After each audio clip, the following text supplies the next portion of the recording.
Makakasama naman po natin ang grupo na nilalabanan ang gutom sa ating bansa at sila rin po ay may layuning mabawasan ang food waste sa Pilipinas. Kasama po natin ngayong umaga ang Country General Manager ng Scholars of Sustenance Philippines. Walang iba kundi si Ms.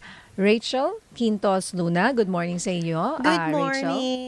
Good morning. Good morning. Morning. Welcome. Morning. Okay, Rachel, ano tong Scholars of Sustenance Philippines? So, Scholars of Sustenance, what we do is, ang mga problems na sinosolve namin is hunger or gutom and food waste. So, pinakamalaking problema ng country natin, or one of the many problems of the countries, food waste talaga. Tapos, on the other side of the spectrum is marami nagugutom. So, we're bridging that gap. That's why we were founded. So, food rescue. Pag sinabi mong food rescue, ano bang ibig sabihin nito? Food rescue. So, ang mga kinukuha namin na donations, yung mga malapit nang mag-expire, pero pwede pa rin kainin. Yung mga tinapay, for example, or canned goods na less than a month na lang malapit na mag-expire. Pero, if you donate it naman to communities, they will easily be able to cook it and pwede pang kainin.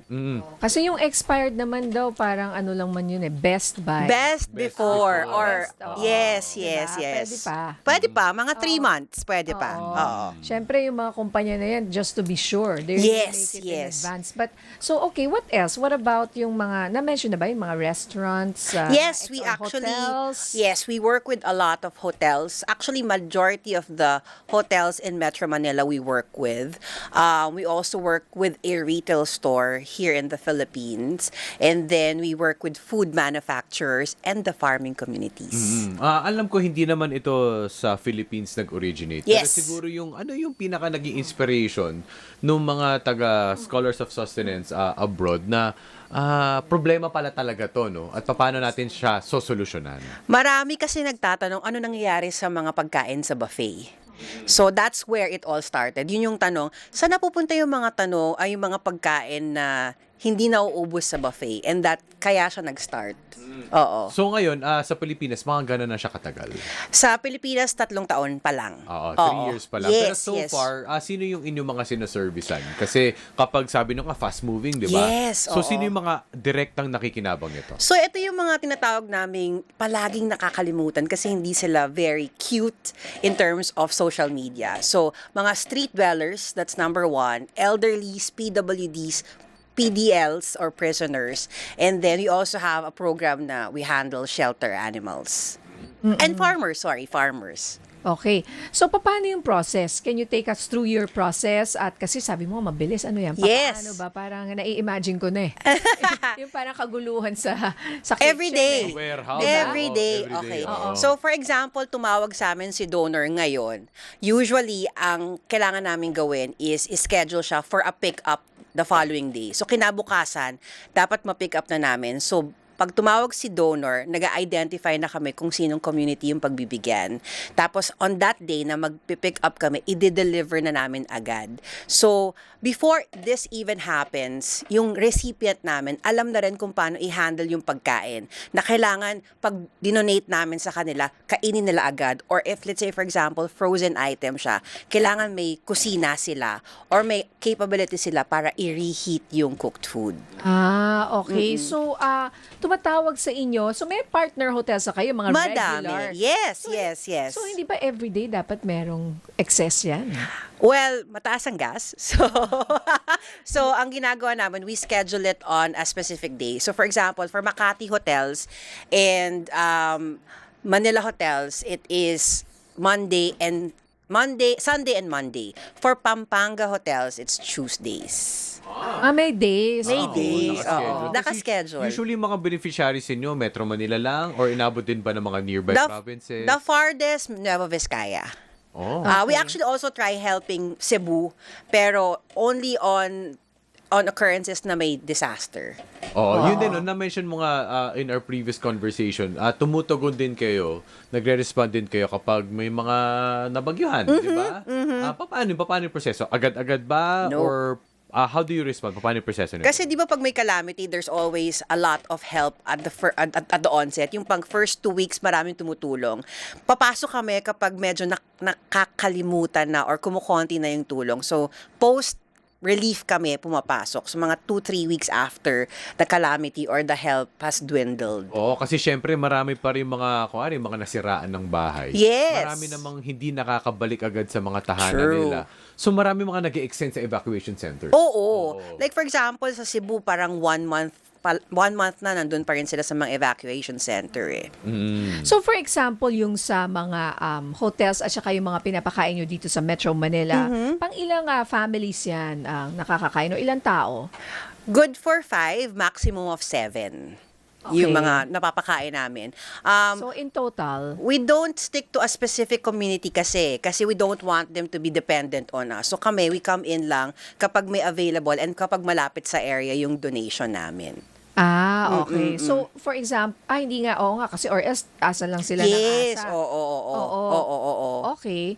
So, pero I would imagine ang sarap niyan kasi guys. Masarap, talaga. Yeah. Hotel food. Hotel food. Yes. Mahal yun eh. Mga high-end. Nakapunta na ako sa kanila. Oh. Yung tinapay mismo. Uy, Ba, diba? Yeah. Sarap. Oo. fresh na deliver ng umaga. Tsaka even the pastries, it's still very much intact. Oh, as talaga hindi nila, ano na talaga yun? Or as itatapon, right? Itatapon. Itatapon nila. Itatapon. And yung sa mga donors kasi namin, natutulungan namin sila on lessening their disposal cost eh. Oo. So, two-way yung tinutulungan namin, the donor, because we lessen the disposal cost. And then, we feed communities. Actually, 3-way kasi we also try to help save the environment. Tama, oo. Right, Kasi right. yun ang tanong ko. Kung wala kayo, sabihin natin meron silang excess na fresh na pagkain, saan napupunta yun? Landfills. Ayun. Oh, yes. Ba, yes, grabe. yes. Well, okay, so aside from hotels, how about restaurants din? Meron din ba? Or mas more hotels? Mas more hotels kami. We have one particular restaurant. It's a chain of restaurants that help us. But kasi for restaurants, medyo tricky siya eh, kasi di ba pag branches, they have to have a specific storage for us to be able to get the donations from there. Actually, sorry, I stand corrected. 2 pala yung restaurant chains namin. Oh, curious ako. Oo. So, fast food ba yung isa? Hindi. Hindi siya fast- hindi. oh, at It's hindi very fast sikat na food, It's a very sikat na restaurant. Na Filipino restaurant. Baka curious yung mga listeners natin, food safety naman. Kasi Okay. baka mamaya kukunin ninyo near expiry Baka or sira, baka sira na. magkasakit. Oo. Paano nyo hinahandle yun? So yun yung yun yung number one concern ng mga donors sa amin, yung food safety kasi risk siya on their reputation. So what we did when I joined as the GM, I had them undergo the food safety and handling training.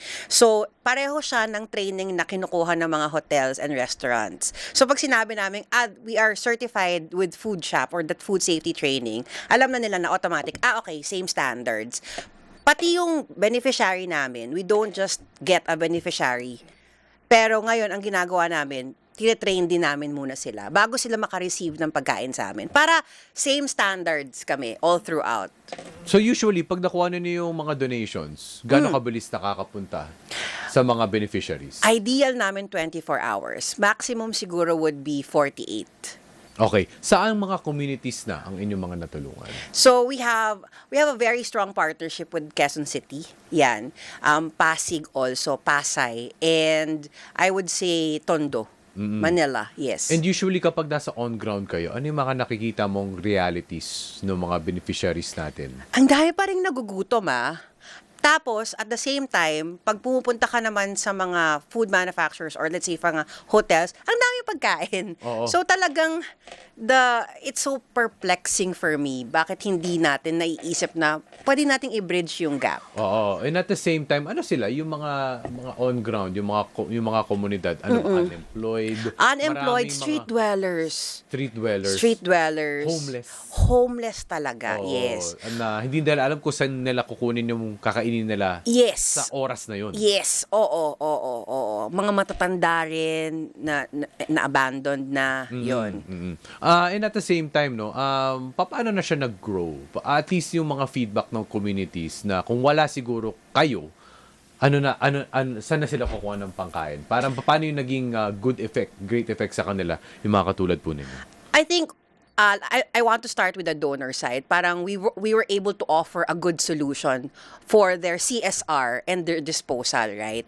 And then on the other side naman from the community, kung wala kami, may mga bagay na hindi nila masosupplement eh. Like for example, pag nagbibigay kami ng canned goods, hindi lang kami nagbibigay ng mga 5 piraso. Minsan talaga boxes. And these are 24 pieces in one box. So imagine if nagbigay kami sa isang community, we give a very least of 50 boxes.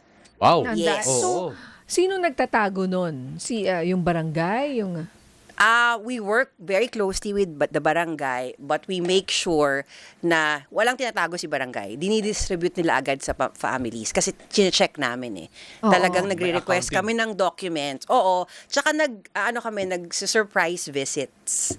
Oo, kasi syempre baka may mga mawala. Yes. Or Or mabenta ulit. Oo, Oo. hindi pwede ibenta. Yes. Palakasan. Yes, Oo. or magamit for Palakasan, other things. Cannot be. Oo. Oo. Okay. So, ilan kayo sa inyong, ilan po ang mga volunteers ninyo dyan Okay. sa Scholars of Sustenance? So, SOS, tama ba? SOS Food Rescue, yes. Food Rescue. Marami kaming volunteers, although for volunteers, sana marami pang mag-volunteer, especially chefs. Kasi marami kaming dumarating na pagkain na pare-pareho. So, nauubusan na kami ng ideas kung paano siya lutuin.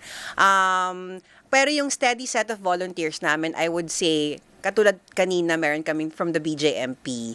So, and then meron kami mga several communities across Quezon City and Pasig who regularly helps us. So, pagluluto. Pagluluto, ganyan. pag-prepare, paglilinis ng office, pagbubuhat. So, Oo. I imagine you have a big kitchen and malalaking mga kaldero. Yung mga Malalaki yung caldera namin, but big enough of a kitchen to be able to serve a minimum of 1,000 meals Pero to curious ako, 5,000. ba't nyo pa kailangan mag-prepare or magluto where yung mga nakukuha ninyong donations are yung mga canned goods? Yes. Yung mga luto na? Yes, oo. Ba't nyo pa kailangan magluto? Meron kaming tinatawag na rescue kitchen activity, or that's kung may mga partners na if they want to donate to us, that's how we invite them to donate. So basically, we encourage their employees to volunteer sa amin on a specific day. So ang gagawin nila, sila yung mag-prepare, magluluto, magpapack, and magdi-distribute. Kaya rin kami naghahanap ng mga chef kasi yun yung mga activities na ginagawa namin on the CSR side. Yun, okay. Calling all chefs or cooks. Or cooks, Diba? yes, Oo. yes, yes, that's right. And usually, anong profile ng mga volunteers nyo ngayon? Yung mga mommies, yung mga Ayun. usual Yun, masarap volunteers, magluto eh. and mga machos. Kasi meron kami, Mommies and machos. Oo. I love that. Mommy. mommies and machos. Kasi if they are willing to help us carry 20 kilos of a box of a certain item right now that we have an influx of. We have to rescue kasi about 14,000 boxes of a certain item, and each box weighs 20 kilos. Wow. Oh, ang bigat. Pero workout na 14,000 yan, boxes? 14,000 boxes. And each box is 20 kilos. Can you Yes. imagine? Wow. So, Oo. kailangan mo talaga ng mga macho. no? Yes! Calling mga macho bouncer. Bayanihan po yan. Yes, yes. Diba? Bayanihan. Every day, kailangan nyo. Every ba, day. you need a Oo. volunteer? Actually, starting August 3, better for us. Ayan. Yes. At saka, I can imagine, no, ano yan, 24/7 yan. Oh, yeah. Hindi, walang weekends. diba? Oo. Wala kaming work-life balance. There's no Grabe, such kasi thing. Nawala na yung, di ba? Wala na yung, sira na yung pagkain. Yes, diba? yes, Hindi yes. pwede Pwede. nakatenga lang Di na ba? matagal. True. Magiging na siya. Sayang. Waste. Oo. So, example nga ng nagagawa ninyo, gusto ko na naman makarinig, anong nangyayari? Anong ginagawa ninyong dish? O, di ba? Kunwari, Okay. Recently, we received kasi sliced pepperoni. Okay. So, may isang community na they were able to experiment and create tocino pepperoni. Tocino Oo, tocino pepperoni. pepperoni. Yes. It's actually really good. It sounds Oo, good. oo, Okay. oo. Oo. Dati kasi meron kaming 7 chest freezers filled with pepperoni eh. So, naubos na yung idea. So, parang wild card pala, no? Hindi mo alam kung ano makukuha mo, Hindi di mo ba? alam. Oo. pepperoni. Kailangan creative ka kasi kung imagine ilang freezers ng Yes, pepperoni. oo. Or giniling, pwede mong Oo. gawing sisig or Ayan. omelette, yung mga ganon. Parang nauubusan na kami ng ideas minsan. It's a happy problem. Don't get me wrong. Tama, You know, tama. that's why we want more And at the same time, volunteers. on your end, kumbaga, aasa ka lang din kung ano ang ibibigay ng donors. Yes, yes, So, yes. kailangan mo laging, yun nga, sabi mo nga, maging creative, Yes, di ba? yes. Unsosyal. Yeah, actually. And sometimes you Pinakapal get yun. pork belly and bacon. Uy. Uy! Oo. Nun. Oo. So, pwede yun sa... May mga croissant pa sila. May croissant May kami. mga croissant. Yes. Pwede bang Oo. May mga banana bread. I was telling him may Evian din kami paminsan-minsan. Grabe na to. Oo. Baka pwedeng pumila na rin dyan. Oo. Sa mga, may sinigang din po ba? May sinigang. Pag meron kaming pork belly, yes. Sometimes Yes. we make sinigang. Yes. Masarap yan. Oo, Sinigang na oo. pork belly partner Oo, with oo. sampalok. Ayun. Sa may, miso. may tanong dito, paano po mag-volunteer? Paano mag-volunteer? You can always follow us on our socials, SOSPH Food Rescue. You can reach us through Facebook or Instagram. Yan. At saan-saan, meron kayong, ang main office po ninyo dito Is sa in may... Better World Diliman. Better World Yes. din naman sa Quezon Oo. City. Yes. Meron pa ba iba? May mga Manila ba? We have kitchens. We work with, like I said, we work with the government also. We have Pasig, we have Quezon City, we have Tondo. We also have Parañaque for the Southeast. Oo, yes. Paano pala kayo namimili ng beneficiaries? Paano nyo pinaprofile pala? Kung kailangan namin ng kitchen, definitely we check the kitchen, yung mga basic amenities available to us. And then kung kaya ng large crowd. Now for the profile naman of the communities, we check kasi if they get a lot of donations na. Pag medyo marami nang tumutulong sa kanila, we move to another community that gets less help. Okay. Oo. So, para ho sa gustong mag-participate, tumulong, or gusto maging beneficiary, ay ano po ang inyong email or social media accounts? Mahaba yung email address namin, but it's sosph@scholarsofsustenance.org. Sustenance. Sustenance, Oh. yes. And how about the social media accounts? It's SOSPH Food Rescue. That's the Instagram and Facebook. Magagalit yung mga Gen Zs ko. But I think that's the right one. Oo, kasi para baka kailangan kanilang i-message and gusto rin nilang maging volunteer. Yes, At yes, makapagbigay ng serbisyo sa ating mga kababayan. So bilang panghuli, what do you get out of this, Miss Rachel? O, diba? Manna from Points for Heaven. Points for Heaven. Para ma-balance out. Mabalance out yung past life. Joke lang. Para when I reincarnate, rich na ako agad. Hindi, pero basta makatulong sa kapwa, Yes, diba? yes. It's very fulfilling. Of It's course. very fulfilling. Hindi, tsaka alam mo ba, alam ko course, dati sa oo. corporate nagtatrabaho si Miss Yes, Rachel, banking. Talaga, Oo. ang layo Layo. Banking to food sustenance, To food ano? Yeah. Oh, okay. Pero it helps me kasi I'm able to connect with the government naman. Yan. Oo, yes, Tama. yes. Para maganda yung connection. Yes, yes. Para From that. mapunta talaga sa nangangailangan. Alright? Naku, maraming salamat. Oo. Baka may additional ka pa, Miss. SOSPH Yes. Food Rescue. O baka Oh. magalit sa'yo yung mga ano mo. SOSPH Food Rescue. Yes. Anong picture? Yung may green na logo. Yes, Oo. yes. So yan, pwede ho kayong mag-visit sa Instagram and Facebook. Okay, alright. Thank you. Naku, maraming you. salamat and mabuhay kayo. Good luck, more power sa Scholars of Sustenance Philippines, SOS Philippines. Yes. Okay, ang General Manager po nila, Ms. Rachel Quintos Luna. Thank you.